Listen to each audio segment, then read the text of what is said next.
अस्सलाम वालेकुम नाज़रीन, प्रोग्राम हेल्थ 21 के साथ मैं हूं आपका मेज़बान मुताहिर जलील खान। नाज़रीन, हेल्थ 21 ये वो प्लेटफॉर्म जहां पर आपसे मुताल्लिक जितने भी बीमारियां या मसले मसाइल आपकी हेल्थ से मुताल्लिक है वो यहां पर डिस्कस किए जाते हैं। फिर उसके ऊपर हमारे साथ स्टूडियो में पैनल मौजूद होता है डॉक्टर्स का, जो कि उस पर अपनी माहिराना राय आप तक पहुँचाता है और फिर उस पर किस तरह से कंट्रोल करना है या उसकी क्या ट्रीटमेंट है, मेडिकेशन क्या है, वो आप तक तमाम चीज़ों की आगाही पहुँचाई जाती है। आज हमारा टॉपिक है बच्चों से रिलेटेड, जो कि बहुत ज़्यादा मसले मसाइल होते हैं बच्चों के साथ, और एक सीवियर मसला जो कि हम आपको इस पे भी बताएंगे कि वो एक्चुअली मसला बहुत ख़तरनाक होता है, उसको कंट्रोल किस तरह से करना है, इस पर भी बात करेंगे। इससे पहले मैं आपको बताऊं कि बच्चों की न्यूट्रिशन और नशोनुमा जिसे कहते हैं वो बड़ी मुतासर होती है, क्योंकि हम देखते हैं कि इन चीज़ों में रुझान काफ़ी कम हो चुका है कि बच्चों में जिस तरह से उनकी ग्रोथ करनी है या उनकी किस तरह से डाइट करनी है या बच्चों के लिए क्या ज़रूरी है क्या नहीं है, तो इसलिए डॉक्टर से रुजू करना ज़्यादा ज़रूरी है। मगर डॉक्टर से आजकल हम देखते हैं कि रुजू नहीं किया जाता है, लोग घर में ही खुद ही चीज़ें अपनाना शुरू कर देते हैं और उससे फिर काफ़ी मसले मसाइल पैदा होते हुए दिखाई देते हैं। फिर बच्चा आगे चल के कमज़ोर होता है, उसमें वीकनेस होती है, बहुत ज़्यादा जिस्मानी तौर पे होता है, मेंटली तौर पे भी हो जाता है। इस पर आज बात करेंगे। हमारे साथ स्टूडियो में गेस्ट मौजूद हैं, डॉक्टर आसिम रऊफ़ हैं जो कि चाइल्ड स्पेशलिस्ट हैं और ईसा लैब से भी एफिलेटेड हैं। बहुत शुक्रिया डॉक्टर साहब, आपने प्रोग्राम के लिए वक्त निकाला। आज टॉपिक जिस तरह से आपने भी सुना कि क्या हमारा टॉपिक है न्यूट्रिशन, जो कि बच्चों में होता है और इनकी नशोनुमा क्या है, किस तरह से करनी है। सबसे पहले तो इस हवाले से आगाह कीजिएगा कि क्या प्रॉपर न्यूट्रिशन बच्चों की ज़्यादा इंपॉर्टेंट होती है। सबसे पहले तो थैंक यू कि इस प्लेटफॉर्म पे मुझे इस टॉपिक अहम तरीन टॉपिक पे डिस्कशन का मौका मिला है, बिकॉज ये बहुत ही इंपॉर्टेंट टॉपिक है बच्चों के हवाले से। हम हज़ार चीज़ें डिस्कस कर रहे होते हैं, लेकिन जो बेसिक बच्चों की चीज़ होती है वो न्यूट्रिशन है, इसी पे सबसे ज़्यादा कॉम्प्रोमाइज़ हो रहा होता है और फिर आगे चल के ही बच्चे मसले मसाइल के शिकार होते हैं। आजकल जो एक चीज़ देखने में आती है, जो मोस्ट कॉमन मसले मसाइल जब हम क्लिनिक्स कर रहे होते हैं, हॉस्पिटल्स में देख रहे होते हैं अपने, तो वो ये होता है कि डॉक्टर साहब बच्चा हमारा 1.5 साल का हो गया, 2 साल का हो गया, लेकिन इसका वज़न नहीं बढ़ता। बिल्कुल। अच्छा, जब उनसे पूछा जाता है कि पैदाइश का वज़न क्या था, तो उनको नहीं पता होता।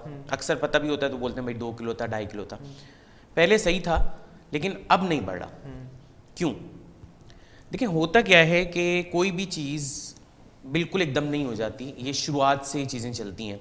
हमारी सबसे पहली गलती जो आजकल हो रही है वो ये है कि मदर फीड को बिल्कुल पीछे कर दिया गया। मदर्स खुद भी लाइक नहीं करती। उसके बाद दूसरी प्रॉब्लम ये होती है कि शुरू में बच्चे का दूध नहीं होता, फौरी तौर पे डब्बे का दूध लगा दिया जाता है। फिर बच्चा जो है वो डब्बे के दूध के बाद मदर फीड पर आने में बड़ी दुश्वारी करता है, मुश्किल से उसको ले रहा होता है। उसके बाद माँ बाप जो है वो माएँ भी अपनी कोशिश छोड़ देती हैं। बिल्कुल। लेकिन ये बहुत चीज़ ज़रूरी है। एक चीज़ मैं बिल्कुल क्लियर कर दूं कि जब भी बच्चा पैदा हो उसको पहली चीज़ आपने माँ का दूध देना है। एक बड़ा मिसकॉन्सेप्ट ये भी हमारे जहनों में है कि जो पहला दूध माँ का आ रहा होता है वो एक गंदा दूध होता है, वो किसी सूरत नहीं देना, वो डिस्कार्ड करना है।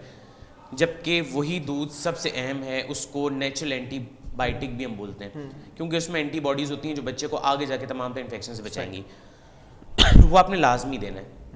उसके बाद 30 मिनट के अंदर अंदर या 1 घंटे के अंदर अंदर, चाहे ऑपरेशन से हो या नॉर्मल हो, आपने बच्चे को फीड स्टार्ट करना है।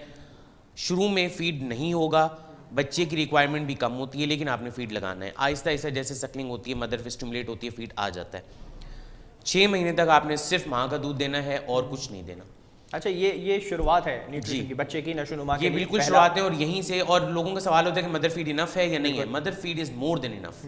अच्छा, जरूरी नहीं है कोई स्पेसिफिक टाइम तक 6 महीने तक रखा जाए या उससे भी ज़्यादा भी हो सकता है? नहीं, देखिए, टोटल जो माँ का दूध रिकमेंडेड है वो अप टू 2 इयर्स है, लेकिन एक्सक्लूसिव मदर फीड जो है वो 6 मंथ तक है।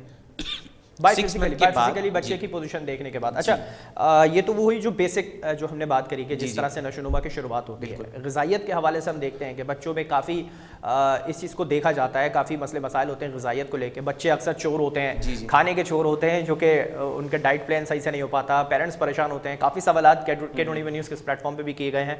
तो किस तरह से इस चीज़ को मैनेज किया जा सकता है, या क्या उनको ग़िज़ाइयत ऐसी होती है जिसमें मसले मसाइल होते हैं? देखिए, कोई मुश्किल चीज़ नहीं है। जहाँ आपका बच्चा 6 महीने के तकरीबन होने वाला हो या हो, आपने फ़ौरन उसको ठोस ग़िज़ा स्टार्ट करनी है। अब सवाल ये होता है क्या दें? सबसे पहले सवाल होता है कि रोटी दे दें। नहीं, रोटी नहीं देनी शुरू में।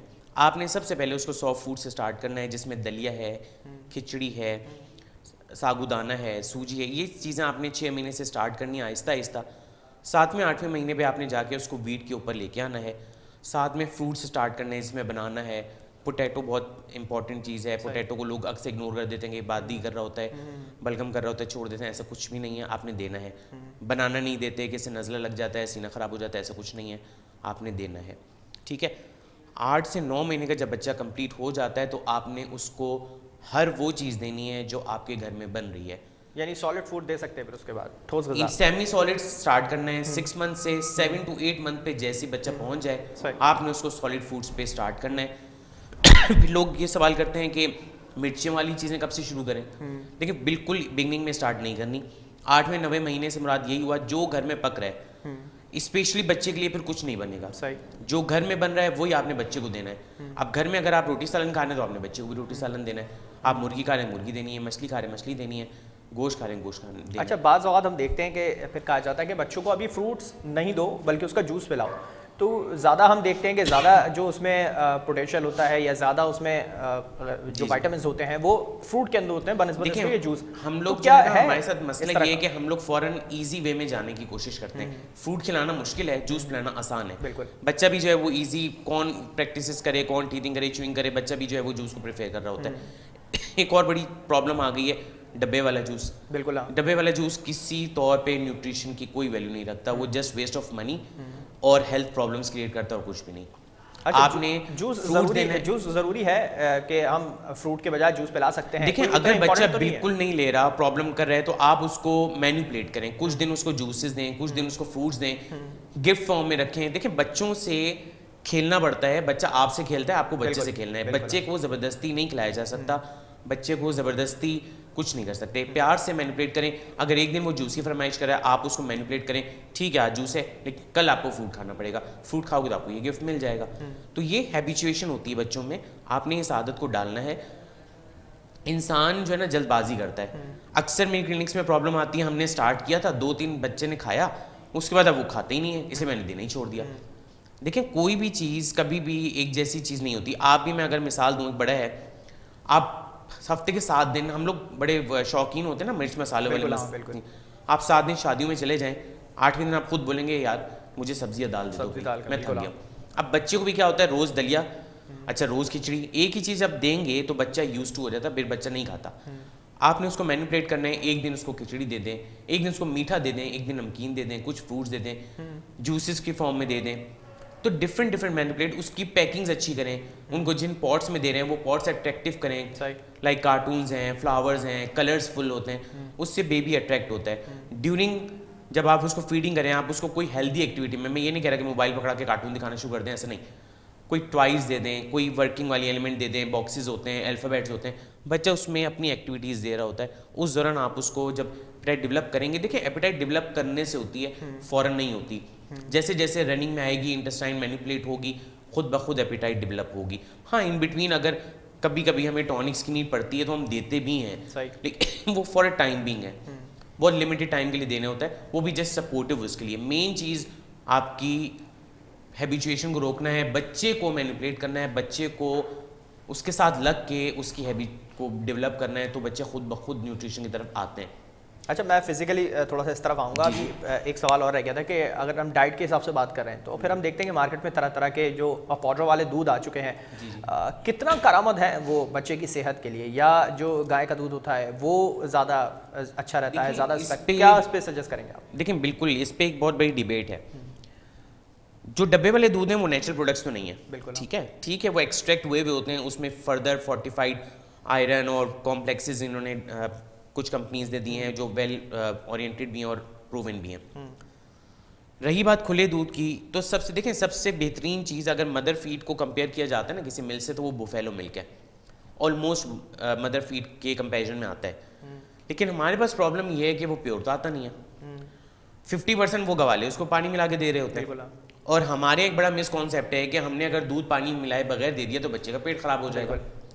तो माएँ उसको क्या करती हैं, या माएँ क्या कह लूँ, या ससुराल में जो बड़े लोग होते हैं हजरत, उनमें ये प्रॉब्लम होती है, माजरत अगर किसी को बुरा लगे तो वो उसको फर्दर डाइल्यूट करवा के देते हैं। यानी 50% वो हमें ऑलरेडी डाइल्यूटेड मिल रहा है, बिल्कुल, और 25% हमने खुद डाइल्यूट कर दिया उसको मजीद, तो पीछे बच क्या गया। तो इसका सॉल्यूशन क्या नजर इसका सॉल्यूशन ये है कि देखें, अब वही वाली बात है, हर किसी घर में बाड़ा तो हो नहीं सकता, बिल्कुल, ठीक। तो इन केस अगर आपको कहीं से प्योरीफाइड बुफेलो मिल्क मिल रहा है तो सबसे बेहतरीन चीज़ ये है कि मदर मिल्क का सब्स्टिट्यूट तो वही है। बिल्कुल। लेकिन अगर आपको बुफेलो मिल्क प्रोवाइड नहीं है तो फिर मेरी रिकमेंडेशन यही होगी कि जो फॉर्मूलाज बने हुए हैं, क्योंकि वो साइंटिफिक टर्म्स में बने हुए हैं, मैं बिल्कुल लोकल फॉर्मूलाज की बात नहीं कर रहा, कुछ वेल नोन कंपनीज हैं जो प्रूवन है, मेडिकेटेड हैं, जो आपकी हमारी हेल्थ डिपार्टमेंट से प्रूवन है, उनको आप यूज़ कर सकते हैं, लेकिन प्रॉपर डाइल्यूशन के साथ। उसमें सबसे बड़ी प्रॉब्लम क्या आती है, इकोनॉमी की प्रॉब्लम आती है, बट अफोर्ड नहीं कर पाते। फिर होता क्या है, 2 अंश दूध बनाना है, उसमें 2 अंश में 1 चम्मच डाल दी, दूध तो बन गया, बिल्कुल, लेकिन वो दूध नहीं होता, बेसिकली सिर्फ सफेद पानी होता है, और ऐसा दूध देने का कोई फायदा नहीं है। अच्छा, डॉक्टर्स रिकमेंड करते हैं ये जो पाउडर मिल्क होता है?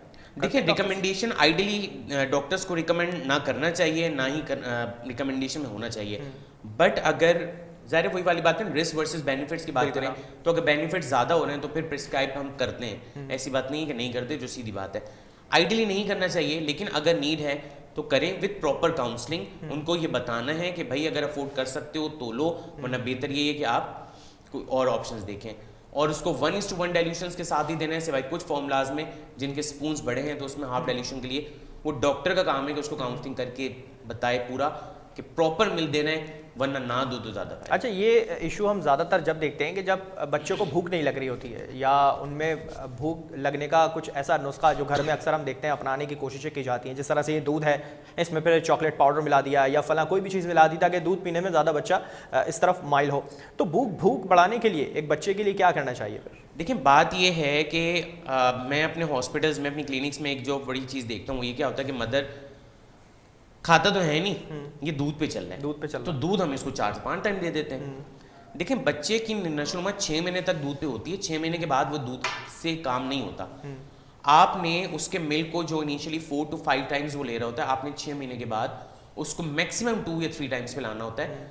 जब आप बच्चे की, देखिए, जब आप बच्चे को पेट भर देंगे दूध से, दूध दे दें, पानी दे दें या बाहर की चीज़ दे दें, पेट उसका भर जाएगा, उसको भूख नहीं लगेगी, लेकिन जो न्यूट्रिशन वैल्यू वो उसको नहीं मिली।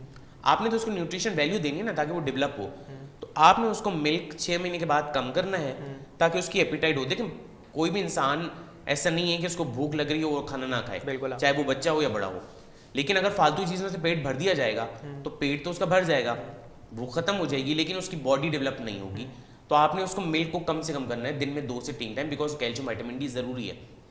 साथ में उसके जब एपिटाइट डेवलप होगी तो बच्चा खुद ब खुद आपसे कहेगा या आर्ग्यू करेगा कि मुझे कुछ चाहिए। उस टाइम लोग क्या करते हैं, फारिग नहीं है, कुछ और नहीं है, जूस पकड़ा दिया, कोई चीज़ ला के पकड़ा दी, पापा पकड़ा दिया, बिस्किट पकड़ा दिया। नहीं, आपने उस वक्त उसको हेल्दी फूड देना है। हेल्दी फूड में आपका दलिया है, खिचड़ी है, साबूदाना है, सूजी है, फल है, गोश्त है, उसका रेशा करके आप चिकन के दे दें, फिश दे दें, बीफ दे दें, ये चीज़ें दें।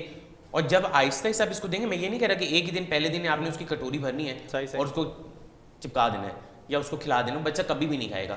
अच्छा, एक चम्मच से होती है। अब अगर हम थोड़ा सा फिजिकली तौर पे आ जाएं तो फिर अक्सर हम देखते हैं कि बच्चों की डाइट या तो कहीं ना कहीं रह जाती है थोड़ी सी, या कुछ लोग कर लेते हैं जिसकी वजह से बच्चे ज़्यादा अच्छे रहते हैं, वो मेंटली तौर पे, फिजिकली तौर पे। तो दिमागी और जिस्मानी, ये 2 चीज़ें ऐसी हैं जहाँ बच्चा काफ़ी कमज़ोर हमें नज़र आता है। तो इस चीज़ को कैसे रिकवर किया जाता है, या इसकी बेहतरी के लिए क्या करना ज़्यादा बेहतर रहता है? देखिए, नशोनुमा के लिए सिर्फ खाना खिला देना ज़रूरी नहीं होता, खाना किसी भी फॉर्म में आप दे सकते हैं। जैसे ये बोलें कि बच्चे को रोटी खिला दी बहुत है, हमने चावल खिला दिए बहुत है, हमने बर्गर खिला दिया बहुत है, ऐसा नहीं है।